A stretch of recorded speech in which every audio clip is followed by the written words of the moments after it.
जी अस्सलाम वालेकुम। उम्मीद है कि आप सब लोग खैरियत से होंगे। पंजाब का वज़ीर आला कौन बनेगा, इत्तेहादियों ने ये टास्क आसिफ अली जरदारी को दिया है कि हर हालत में परवेज़ इलाही को वज़ीर आला नहीं बनने देना। क्या अब पंजाब के अंदर भी एक सिंध हाउस लगने जा रहा है? किस तरीके से लोगों को ऑफर्स आ रही हैं, क्या कुछ प्लानिंग हो रही है? खान साहब भी कल सुबह पहुंच रहे हैं लाहौर। उन्होंने अपना सिंध का दौरा कैंसिल कर दिया है और अब वो 22 तारीख के बाद जाएंगे सिंध। इसकी जो तफसीलात हैं वो भी इस वीडियो के अंदर आपके साथ शेयर करूंगा।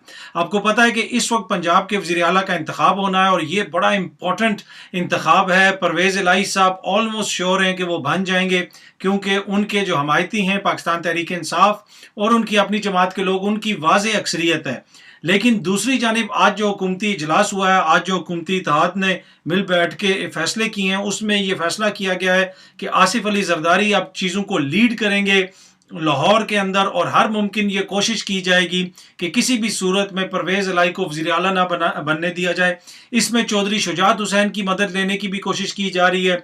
उसके साथ साथ ऐसी खबरें भी हैं, सीनियर सहाफ़ी समी इब्राहिम ने इस हवाले से ट्वीट भी किया, उन्होंने खबर भी दी कि चौधरी शुजात की पार्टी के अपने लोग, उन्होंने 2 रहनुमाओं के नाम लिए, वो कोई इस किस्म का लेटर बना सकते हैं और लेटर बना के वो डिप्टी स्पीकर को पेश करेंगे कि जनाब हमारे जो पार्लिमानी लोग हैं वो इस बंदे को वोट ना डालें या उस बंदे को वोट ना डालें। तो एक तरह से वहाँ पे भी इंतखाब के अंदर रखना डालने की कोशिश की जा सकती है और उसके साथ साथ कुछ और तरीके भी इस्तेमाल किए जा रहे हैं। लोगों को डराया धमकाया जा रहा है, ऑफर्स की जा रही हैं। और जो सिंध हाउस लगा था इस्लामाबाद के अंदर, हो सकता है कि उसी किस्म की कोई सिचुएशन पंजाब के अंदर भी हो। मुख्तलिफ लोग हमें मुख्तलिफ खबरें दे रहे हैं, लेकिन इस सारी सूरत हाल को देखते हुए भी खान साहब ने यह फैसला किया है कि ज़रूरी है कि खान साहब आप खुद लाहौर में हों, लाहौर में बैठें, वहाँ पर बैठ के वो इंतखाब करवाएं और जब परवेज़ इलाही साहब मुंतखब हो जाएं उसके बाद वो सिंध जाएं। खान साहब ने यह फैसला किया है कि हर सूरत में अब सिंध के अंदर भी आगे जो ज़िमनी इंतखाब आ रहा है और जो उसके साथ साथ बल्दियाती इंतखाबात आ रहे हैं, उनके अंदर भरपूर शिरकत करनी है, उनके अंदर भरपूर अपने कैंडिडेट्स खड़े करने हैं और हर हालत में अच्छी कारकर्दगी का मुजाहरा करना है और आसिफ अली जरदारी को टेक ऑन करना है या चैलेंज देना है सिंध के अंदर। तो अब तक की इतलात के मुताबिक जनाब परवेज़ इलाही साहब के जो नंबर्स हैं वो तो पूरे हैं और किसी किस्म का भी जमात के अंदर कोई इख्तलाफ नहीं है। बहुत सारी ऐसी खबरें आ रही हैं कि जी पीटीआई के अंदर कोई इख्तलाफ है, उनके कोई 20 लोग हैं या 25 लोग हैं जो परवेज़ इलाही को वोट नहीं देना चाहते। मेरी खुद जमात के मुख्तलिफ लोगों से बात हुई है, पंजाब के अंदर भी बात हुई है, उसके साथ साथ वफाक के अंदर भी बात हुई है, जो उनकी सीनियर लीडरशिप है। उन्होंने कहा है कि हमारी जमात के अंदर किसी किस्म का कोई इख्तलाफ नहीं है। परवेज़ इलाही साहब हमारे लीडर हैं पंजाब के अंदर, लीडर इन ए सेंस के हमारे कैंडिडेट हैं वजारत आला के, तो हम सब उनको वोट देंगे। उसके साथ साथ जो स्पीकर की कुर्सी खाली होगी उसमें मियां महमूद रशीद साहब का नाम भी आ रहा है, लेकिन हतमी फैसला कल जब खान साहब पहुंचेंगे लाहौर में वो बैठ के ये फैसला करेंगे और एक लीडर को वो नामजद करेंगे स्पीकर के लिए और उसके साथ साथ फिर परवेज़ इलाही साहब नामजद होंगे या ऑब्वियसली उनकी नामजदगी तो पहले ही क्लियर है, लेकिन उस हवाले से जो फाइनल प्रिपरेशन करनी है वो खान साहब करेंगे। दूसरी तरफ आसिफ अली जरदारी को ये टास्क दिया गया है और वो भी भरपूर तरीके से अपना टास्क निभा रहे हैं। मुख्तलिफ लोगों से उन्होंने राब्ते किए हैं, मुख्तलिफ लोगों से उनके लोगों ने राब्ते किए हैं। उसके साथ साथ परवेज़ इलाही साहब ने जो आज प्रेस कॉन्फ्रेंस की उसके अंदर उन्होंने आईबी के हवाले से भी कुछ खदशात का इजहार किया। आईबी आपको पता है सिविलियन इंटेलिजेंस इदारा है, उसके हवाले से पहले भी बहुत सारी खबरें आ रही थी कि वो भी बहुत कुछ कर रहे हैं। उसके हवाले से पीटीआई के लोग भी तहफ़्फ़ुज़ात का इजहार कर चुके हैं। पीटीआई के सीनियर लीडर ने आईबी के हवाले से कुछ चीज़ें मुझे कुछ दिन पहले भी बताई थी कि उनका भी इसमें किरदार है। तो जो सिविलियन इंटेलिजेंस एजेंसी है वो भी हमारे लोगों की कॉल्स वगैरह रिकॉर्ड कर रही है और ऐन मुमकिन है और गालिब इम्कान है कि जो शेख रशीद साहब की कॉल रिकॉर्ड हुई थी और लीक हुई थी वो भी आईबी ने की थी। ये पीटीआई का मौक़िफ़ है, उनके एक सीनियर रहनुमा ने मुझे बताया।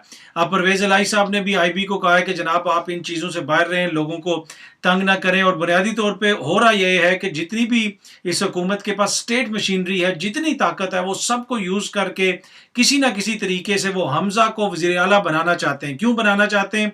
इसलिए कि अगर हमज़ा वज़ीर आला नहीं रहे तो फिर किसी दूसरे बंदे के लिए भी सेंटर के अंदर हुकूमत में रहना मुश्किल हो जाएगा। उनके अपने वालिद का वज़ीर आज़म रहना इतना आसान नहीं होगा, क्योंकि फिर वो सिर्फ इस्लामाबाद के वज़ीर आज़म होंगे। कभी जाएंगे F10 जाएंगे, कभी F9 जाएंगे, कभी गोलड़ा मोड़ जाएंगे, कभी किसी और जगह पे जाएंगे, वो तो मेयर बन जाएंगे एक तरह से इस्लामाबाद के। सिंध के अंदर उनका जितना अमल दखल है आपको पता है, जरदारी साहब ने उनको जितनी स्पेस देनी है वो भी आपको पता है। तो इस वजह से बड़ा ज़रूरी है कि वो अपने साहिबजादे की कुर्सी बचाएं वहाँ पे पंजाब के अंदर। लेकिन जमात के अंदर से भी थोड़े बहुत इख्तलाफात सामने आ रहे हैं। नून लीग के अंदर आपको पता है कि जावेद लतीफ़ साहब ने कहा है कि नवाज शरीफ साहब को वापस आना चाहिए, हमें फ़ौरन इंतखाबात के तरफ जाना चाहिए, और वो शिकस्त का मलबा शीन लीग के ऊपर डाल रहे हैं। लेकिन इस वक्त सिचुएशन ये है कि खान साहब को ये इतलात हैं, कन्फर्म इतलात हैं कि ये इन इलेक्शंस के अंदर बड़े पैमाने के ऊपर कोई गड़बड़ करने की कोशिश की जा रही है, कोई इस किस्म की सूरत हाल बनाने की कोशिश की जा रही है कि परवेज़ इलाही को मुंतखब ना होने दिया जाए। तमाम तर मेजॉरिटी होने के बावजूद पहले ये कह रहे थे कि हम 15 से 16 नशिस्तें जीतेंगे तो हमजा बन जाएगा जनाब। अब इन्होंने टोटल नशिस्तें जीती हैं 3-4, लेकिन अब भी ये इस चीज़ के ऊपर बज़े दें कि हमारी वहाँ पे बर्तरी है। और राना सनाउल्लाह साहब ने जो बयान दिया वो आपको भी पता है, उन्होंने कहा कि उस दिन कुछ लोग गायब हो गए तो फिर क्या होगा। और इसी हवाले से पीटीआई पंजाब की जो क़यादत है वहाँ पे मेरी बात हुई तो उन्होंने हमें बताया, मैंने कहा कि अगर लोग वो ख़रीदते हैं तो लोग तो डिसक्वालीफाई हो जाएंगे, डी सीट हो जाएंगे, हमने पहले भी देखा। उन्होंने कहा नहीं, यहाँ पे डिफरेंट वारदात डालने की कोशिश की जा रही है, लोगों को ऑफर्स की जा रही हैं कि इतना आप ले लें या फिर ये काम आपका हो जाएगा। ये जो भी ऑफर्स की जा रही हैं इस किस्म की, आपको पता है ऑफर्स किस किस्म की होती हैं।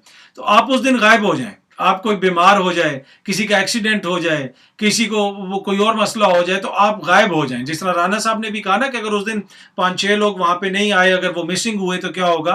तो उन लोगों को ऑफर्स की जा रही हैं कि आपको हम इतनी ये देंगे, ये कुछ करेंगे आपके लिए, तो आप यहाँ से मंजरनामे से गायब हो जाएं थोड़ी देर के लिए। और इसमें कलीदी किरदार अदा कर रहे हैं आसिफ अली जरदारी साहब। उनके बकौल वो ये इल्ज़ाम लगा रहे हैं कि आसिफ जरदारी साहब का लाहौर में आने का मकसद ही ये है कि वो लाहौर में बैठ के इन इंतखाबात के अंदर दोबारा वही वाली सियासत करना चाहते हैं जो सेनेट के इंतखाब में हुई। जिस तरह सिंध के वहाँ पे चले, फंड्स चले, जो वीडियोस सामने आई यूसुफ रज़ा गिलानी साहब के बेटे की, तो उसी किस्म की सिचुएशन है। और इसमें वो चौधरी शुजात को यूज़ करना चाहते हैं। चौधरी शुजात साहब से वो राब्ते में हैं, रब्ता करने की या उन्होंने कोशिश की है। और चौधरी शुजात साहब इसलिए कि वो जमात के लीडर हैं, मुस्लिम लीग काफ के, जो जिसे आप कह सकते हैं ऑफिशियल सरबराह जो हैं वो चौधरी शुजात साहब हैं। तो अगर उनकी तरफ से कोई ऐसा बयान आता है कि हमारी पार्टी इसको वोट नहीं देगी तो क्या फिर वो लोग डी सीट हो जाएंगे। क्योंकि इसमें भी इबाहम है, सुप्रीम कोर्ट का जो फैसला है उसमें कहा गया कि पार्लिमानी लीडर, तो पार्लिमानी लीडर तो वो होता है जो पार्लिमान के अंदर होता है, तो वो फिर फैसला करेंगे। लेकिन चौधरी शुजात साहब के हवाले से इस तरह की खबरें सामने आई हैं, जिस तरह मैंने आपको बताया कि समी इब्राहिम साहब ने भी ट्वीट किया है, वो भी आप देख सकते हैं, उनके ट्विटर अकाउंट के ऊपर जाके भी देख सकते हैं। तो ये इस तरह की खबरें आ रही हैं। लेकिन ये भी कहा जा रहा है कि ऐन मुमकिन है कि चौधरी शुजात साहब उस दिन असेंबली के अंदर खुद मौजूद हों। हमें ज़रा ये बता रहे हैं कि वो परवेज़ इलाही के खिलाफ इस मौके पर इस तरह नहीं जाएंगे। लेकिन आसिफ अली जरदारी साहब की ये कोशिश है कि शुजात साहब को अपने साथ किसी न किसी तरीके से मिलाया जाए। बड़ा इंटरेस्टिंग टाइम है। खान साहब जब सुबह पहुंचेंगे तो गेम एक नए, जिसे आप कह सकते हैं, फेज में चली जाएगी, फाइनल ओवर्स की तरफ जाएगी। उसकी जो डिटेल्स हैं वहाँ पे जो होगा, जो चीज़ें तय होंगी, मेरी कोशिश होगी कि वीडियोस के अंदर आपको उस हवाले से अपडेट रखा जाए। उम्मीद है कि ये वीडियो आपको पसंद आई होगी। बहुत जल्दी आपसे दोबारा मुलाकात होगी। अपना ख्याल रखिएगा। बहुत बहुत शुक्रिया। Thank you so much.